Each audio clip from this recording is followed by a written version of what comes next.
Bharatiya Janata party के विधायक रमेश चंद्र मिश्रा का एक वीडियो सोशल मीडिया पर वायरल हो रहा है। वायरल वीडियो में विधायक अपनी ही सरकार पर सवाल उठाते हुए नजर आ रहे हैं। उनका कहना है कि अगर यही स्थिति रही तो 2027 में यूपी में भारतीय जनता पार्टी की सरकार नहीं बन पाएगी। उन्होंने इसके पीछे तर्क भी दिया। उनका कहना है कि जब तक केंद्र इस मामले में हस्तक्षेप नहीं करेगा तब तक सरकार नहीं बनेगी। यह भी बता दें कि इससे पहले भाजपा नेता और पूर्व कैबिनेट मंत्री मोती सिंह द्वारा भी शुक्रवार को ऐसा ही कुछ बयान दिया गया था। मोती सिंह ने भी कहा था कि 42 साल के राजनीतिक जीवन में मैंने ऐसे भ्रष्टाचार की कल्पना नहीं की थी। उन्होंने ये भी कहा कि आज सबसे ज्यादा भ्रष्टाचार थानों और तहसीलों में हो रहा है। कोई कहीं रोक रहा है तो कोई कहीं रोक रहा है। कहीं बाइक रोककर चालान काटा जा रहा है तो कहीं एक अतिरिक्त बल्ब चलाने पर केस दर्ज किया जा रहा है। जिस तरीके से पीडीए की बात चल रही है और जिस तरीके से समाजवादी पार्टी ने व्यापक भ्रामक स्थिति आम जनमानस में पैदा कर रखी है, उस हिसाब से अगर मैं देखूं तो भारतीय जनता पार्टी की आज की डेट में हमारी स्थिति अच्छी नहीं है। स्थिति अच्छी हो सकती है, उसके लिए मैं समझता हूं केंद्रीय नेतृत्व को बड़े निर्णय लेने पड़ेंगे। केंद्रीय नेतृत्व को जो है कहीं न कहीं उत्तर प्रदेश के चुनाव पे पूरी तरीके से फोकस करना पड़ेगा। भारतीय जनता पार्टी के एक एक कार्यकर्ता को, एक एक जनप्रतिनिधि को मन से लगना पड़ेगा, तभी हम 27 में सरकार पुनः बना सकते हैं। नहीं मेरे 42 वर्ष के राजनीतिक जीवन में तहसील और थाने का ऐसा भ्रष्टाचार न सोच सकते थे न देख सकते थे, वो अकल्पनीय है। आप जा रहे मोटरसाइकिल पकड़ ले रहा, घर में आपने एक बल्ब ज्यादा जला लिया, फिर खाना हमने खोल दिया है, आप तो लुटेरे की तरह हमें लूट ले रहा, धमकी दे रहा है, 135 का मुकदमा लिखा रहा है। हम अपराध न करें तो अपराधी हो गए, कोई महाराज के बाबा है कि हम कह रहे मेरे पैर की धूल ले लो और उसमें घटना हो जाए। आप जहां इस केसरिया कपड़े को अपने कंधे पर रखते दिखे, वहां उसे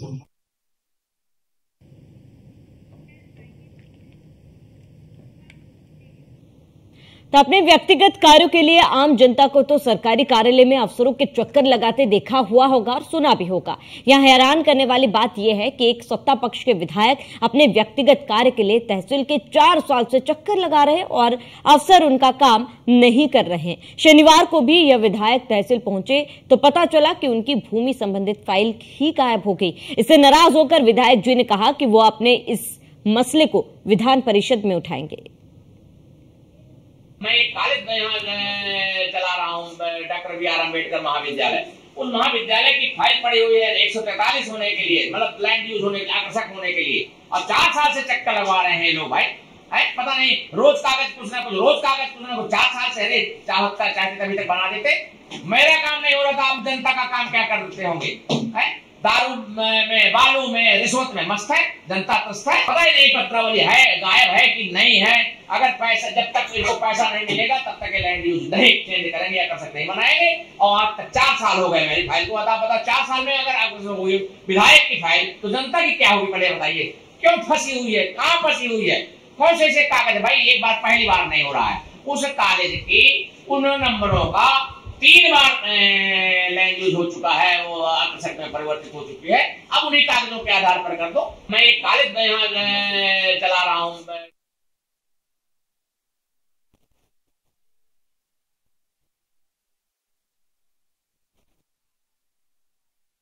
यूपी में सीट घटने को लेकर विधायक रमेश चंद्र मिश्रा ने कई सवाल उठाए। बीजेपी की स्थिति बहुत खराब है और इसके साथ ही यही स्थिति रही तो सरकार नहीं बनेगी और यूपी बीजेपी में फिलहाल कुछ भी सही नजर नहीं आ रहा। लगातार उत्तर प्रदेश में बीजेपी के ही मंत्री पार्टी पर सवाल उठा रहे हैं और इसके साथ ही पूर्व मंत्री ने कहा कि यूपी में सबसे ज्यादा करप्शन है। 2 मंत्रियों ने इस तरीके के बयान दिए हैं। यूपी में सीट घटने के बाद जमकर उठापटक भी हुई और कहा कि अगर इस तरीके की स्थिति रही तो उत्तर प्रदेश में बीजेपी का हाल पूरा होने वाला है। बीजेपी विधायक रमेश चंद्र मिश्रा ने कई सवाल उठाए।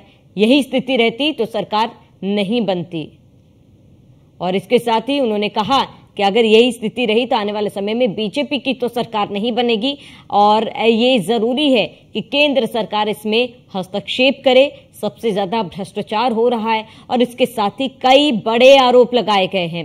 प्रतापगढ़ के थाना तहसीलों से लेकर हर जगह पर लूट हो रही है, जहां पर मोती सिंह ने भी इस तरीके के बयान दिए, प्रताप सिंह ने भी इस तरीके के बयान दिए, रमेश चंद्र मिश्रा ने भी कई सवाल उठाए हैं।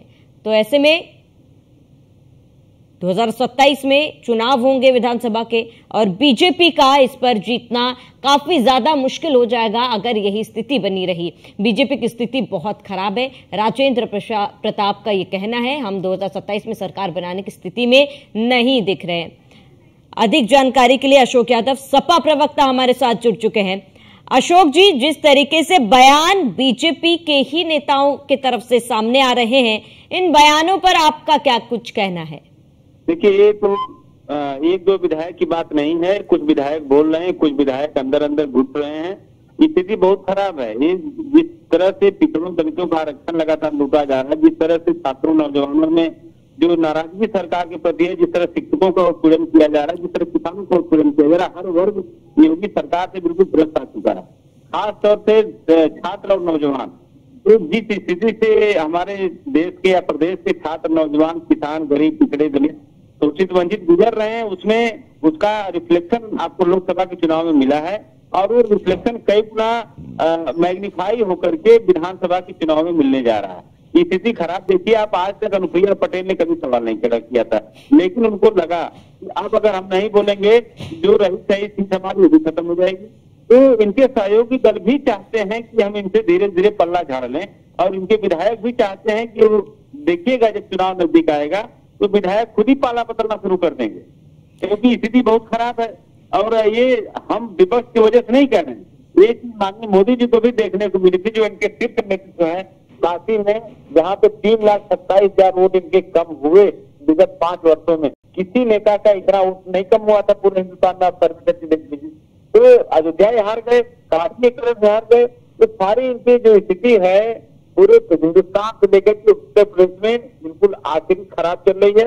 और जनता को पूरा भरोसा है कि 2027 में समाजवादी पार्टी की वजह से ही उनको न्याय मिल पाएगा, छात्रों को पेपर टेक से मुक्ति मिल पाएगी, नौजवानों को से मुक्ति मिल पाएगी अगर केंद्र में हमारी सरकार आती है। तो ये सारी चीजें देख के मतलब प्रदेश के सारे जनता यही चाह रहे हैं कि योगी की सरकार की विदाई हो जाए 2027 में, और वे उनके रह के उनके सहयोगी दलों के द्वारा, उनके विधायकों के द्वारा, उनके मंत्रियों के द्वारा समय समय पर एक बातें आप लोगों को मिलती रहेंगी। अभी तो थोड़ी थोड़ी बातें मिल रही, जैसे जैसे चुनाव नजदीक आएगा ये चीजें बल्क में आपको मिलना शुरू हो जाएंगी।